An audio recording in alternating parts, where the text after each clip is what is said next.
உறவுகளே எல்லாம் எப்படி இருக்கிறீங்க? நல்லா இருக்கிறீங்களா? நான் ரொம்ப நல்லா இருக்கிறேன். நீங்கள் எப்படி இருக்கிறீங்கன்னு கமெண்டில் சொல்லுங்கள். நான் இன்றைக்கி என்ன வீடியோ போடுறேன்னா, பூ பறிக்கிற வீடியோ. பூ வந்து 1/2 கிலோ பறிச்சுட்டு ஃப்ரெண்ட்ஸுங்களை பாருங்கள், பறிச்சுங்கிற செம வெய்ய காயுது ஃப்ரெண்ட்ஸுங்களாம் எங்கள் ஊரில். நான் வண்டி தான் பறிச்சு நிற்கிறேன். பறிச்சு மணி 10 எல்லாம் சாப்பிட்டீங்களா? ஒன்றும் சாப்பிடல பாருங்க. பக்கத்து வீட்டில் சனப்பு வச்சுக்கிறாங்க, செம்மையாக இருக்குது பச்சை பச்சை வச்சுன்னு. ஆமாம், விவசாயத்துக்கு ஒரு சப்போர்ட் பண்ணுங்க ஃப்ரெண்ட்ஸுங்களா. பூ பறிக்கிற மாதிரி ஃப்ரெண்ட்ஸுங்க.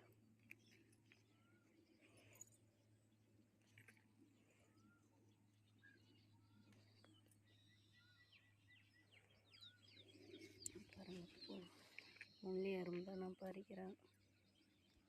பூவுக்கு விலையே போட மாட்டாங்க ஃப்ரெண்ட்ஸுங்க எங்கள் கொல்லிக்கு. எங்கள் பூவுக்கு விலை கிடையாது. நாங்கள் பறிக்கிறோம், இவ்வளோ கஷ்டப்பட்டு விவசாயத்துக்கு ஒரு சப்போர்ட் பண்ண மாட்டேங்கிறாங்க. விலை கிடையாது. குட்டி குட்டி செடி ஃப்ரெண்ட்ஸுங்களா எடுக்கலான்னு ஃப்ரெண்ட்ஸுங்க. விவசாயத்துக்கு சப்போர்ட் பண்ணுங்கள், லைக் பண்ணுங்கள், ஷேர் பண்ணுங்கள் ஃப்ரெண்ட்ஸுங்களா.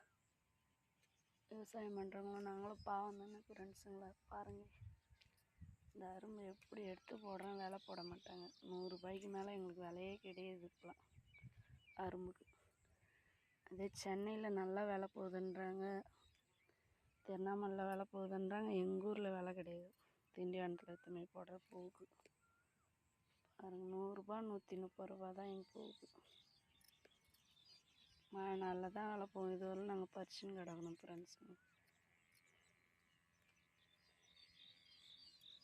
வீடியோ பார்த்து லைக் பண்ணுங்கள், சப்போர்ட் பண்ணுங்கள், ஷேர் பண்ணுங்கள். விவசாயத்துக்கு ஒரு லைக் போடுங்க.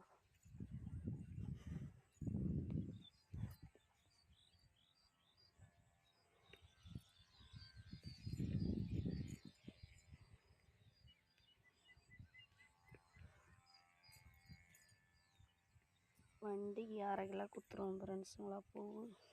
இன்னும் ஒரு 1/2 கிலோ பூ பறிப்பேன். 1 கிலோ ஒரு நாளைக்கு பூ பறிப்போம்.